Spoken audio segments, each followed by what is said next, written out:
প্রিয় দর্শক, আপনাদের সবাইকে সাদর আমন্ত্রণ জানাচ্ছি মিল্ক ভিটার ঝটপট ইফতারে। সঙ্গে আছি আমি রাহিমা সুলতানা রিতা। আশা করি আপনারা ভালো আছেন, সুস্থ আছেন এবং নিয়মিত আমাদের সঙ্গে মিল্ক ভিটার ঝটপট ইফতারে আছেন, কারণ আমরা কিন্তু সত্যি ঝটপট ইফতার আপনাদেরকে বানিয়ে দেখাচ্ছি। আশা করি আপনারা সেগুলো বাড়িতে তৈরি করছেন। আজও আমি আপনাদের একটা মজার রেসিপি দেখাবো, যদিও খুবই ট্রেডিশনাল, খুবই কমন, কিন্তু এক একজন এক এক রকমভাবে রান্না করে। আমি আমার মতো করে রান্না করব। আমি সব মশলার সাথে একটা মশলা ব্যবহার করি। আপনারা চাইলে এটা ইউজ করতে পারেন, দেখবেন যে আপনার রান্নার স্বাদ পুরো চেঞ্জ হয়ে গেছে। কারণ আমার মশলাটা হলো ভালোবাসা। আমি কিন্তু রান্না করি ভালোবেসে, কারণ আমরা যখন রান্না করি আমাদের পরিবারের প্রিয়জনদের জন্য রান্না করি, আর প্রত্যেকটা প্রিয়জনের প্রতি আমাদের ভালোবাসা থাকে। তো সেই ভালোবাসাটা গিয়ে আমাদের রান্নায় পড়ে। বুঝতেই পারছেন যে রান্নার সাথে ভালোবাসার কেমন একটা সম্পর্ক যোগ রয়েছে। তা আমি এখন লাচ্চা সেমাই করছি। লাচ্চা সেমাই যেটা হয় আমরা অনেকেই তৈরি করি নানানভাবে, কিন্তু আমি একটু ভিন্নভাবে করব আজকে। প্রথমেই চুলাটা ধরিয়ে নিচ্ছি, মিল্ক ভিটা ঘি দিয়ে দিচ্ছি এখানে 2 টেবিল চামচ পরিমাণ, ব্যাস।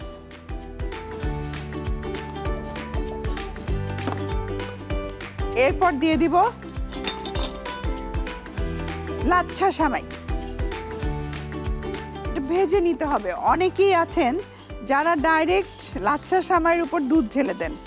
আমি অনেক জায়গায় দেখেছি, সেটার কিন্তু টেস্টটা এরকম হয় না।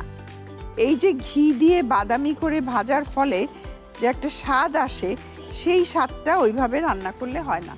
আর এখানে আমি লাচ্ছা সেমাইয়ের সাথে একটু নারিকেলের গুঁড়া দিয়ে দিচ্ছি। দুটো একসাথেই ভেজে নিচ্ছি আমি।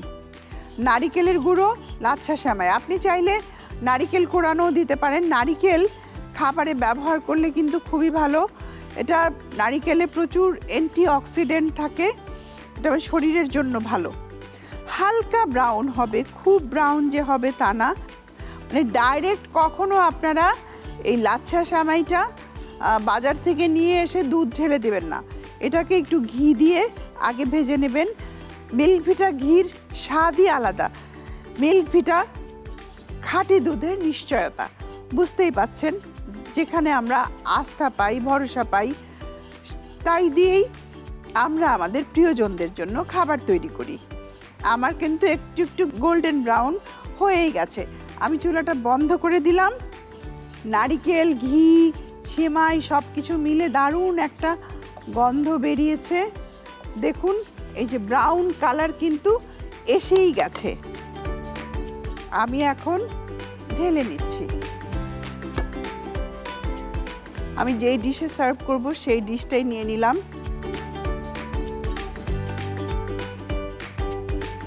এবারে প্রথমে পানি দিচ্ছি, তারপর মিল্ক ভিটা দুধ দিয়ে দেব, ব্যাস। এখানে 2 কাপ পরিমাণ পানি দিলাম। মিল্ক ভিটা এখানে ফুল ক্রিম গুঁড়ো দুধ, যা কিনা খুব সহজেই পানির সাথে মিশে যায়। মিল্ক ভিটা খাঁটি দুধের নিশ্চয়তা দেয়। আমাদের দেশীয় পণ্য আপনারা নিশ্চিন্তে খেতে পারেন। দুধটা একটু ঘন হলে সেমাইটা টেস্টি হয়।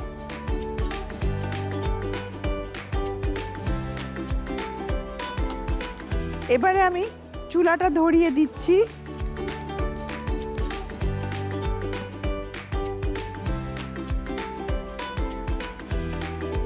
সাথে চিনি দিয়ে দিচ্ছি 2 টেবিল চামচ পরিমাণ।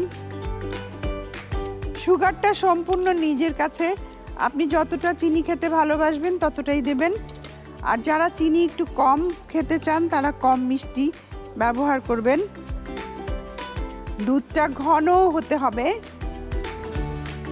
দুধটা একটু অল্প আঁচে রান্না করলে ভালো হয়, কারণ হাই হিটে দেখা যায় দুধ পুড়ে যাওয়ার সম্ভাবনা থাকে। প্রিয় দর্শক, দুধটা ঘন হতে হতে নিয়ে নিচ্ছি মিল্ক ভিটার ঝটপট ইফতার থেকে ছোট্ট একটা ব্রেক। আমাদের সঙ্গেই থাকুন।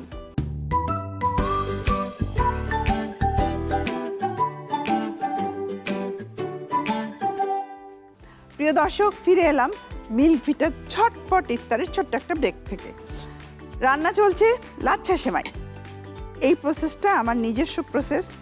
আমি দুধটা ঘন করে নিচ্ছি। আমার দুধটা অলমোস্ট ঘন হয়েই গেছে। আমি এখন চুলাটা বন্ধ করে দিলাম।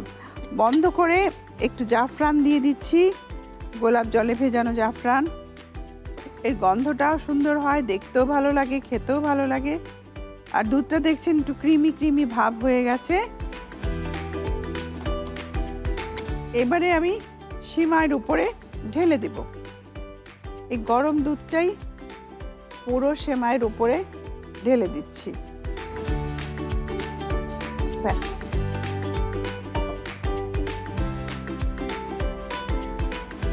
সেমাই ছাড়া বাঙালির কিন্তু ঈদ হয় না। সেমাই আমাদের লাগেই, বিশেষ করে ঈদের দিন।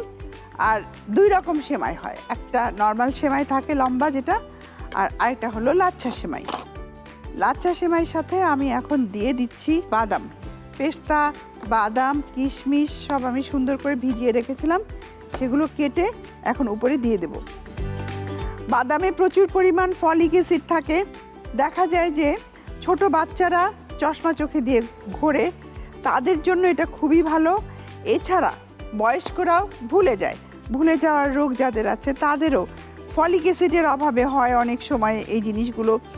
আসলে বডিতে folic acid, iron, calcium, phosphorus এগুলোর যে ডেফিসিয়েন্সি যখন হয়, আমাদের শরীরে নানান রকম প্রবলেম শুরু হয়ে যায়। তো সেই জন্য আমরা যদি আমাদের হাতের কাছে যে সমস্ত খাবার আছে সেগুলোর দিকে একটু যত্নশীল হই, খেয়াল করি, তাহলে কিন্তু এই সমস্যাগুলো আমাদের হয় না। আমি এখন চেরি দিয়ে সাজিয়ে দিচ্ছি। একটা চেরি মাঝে দিয়ে দিলাম। আমাদের সবুজ আর লাল দুই রকমের চেরি আছে, আমরা দুই ধরনের চেরি দিয়েই সাজিয়ে দেব। আমি দুটো গ্রিন নিয়ে নিচ্ছি, গ্রিন চেরি।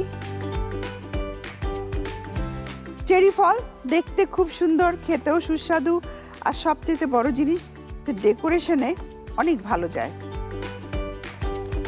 এইবার আমি এগুলো ছড়িয়ে দিচ্ছি চারিদিকে। এরপর একটু ড্রাই কোকোনাট উপরে ছড়িয়ে দিলাম।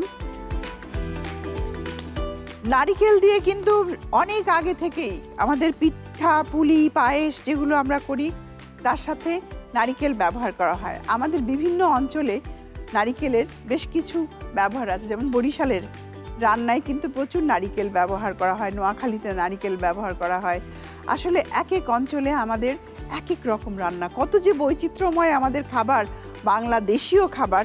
আমরা যদি একটু তার দিকে নজর দেই, আমার মনে হয় আপনি রান্না করতে করতে একেবারেই প্রতিদিন নিত্য নতুন রেসিপি আপনার পরিবারকে উপহার দিতে পারবেন। প্রিয় দর্শক, এই ছিল আমাদের আজকের আয়োজন। আশা করি বাড়িতে ট্রাই করবেন, পরিবারের সবাইকে নিয়ে খাবেন। এই ছিল আমাদের আজকের মিল্ক ভিটার ঝটপট ইফতারের আয়োজন। সিম্পল একটা রেসিপি, কিন্তু আমি মনে করি এটা সত্যি অসাধারণ। আপনি যে কোনো অকেশনে ডেজার্ট হিসাবে ঝটপট এটা বানিয়ে দিতে পারেন। এরকম সুস্বাদু ঝটপট রেসিপি আমরা আপনাদের দেখিয়ে যাচ্ছি, আরও দেখাবো। সবাই ভালো থাকবেন, সুস্থ থাকবেন, RTV সঙ্গেই থাকবেন।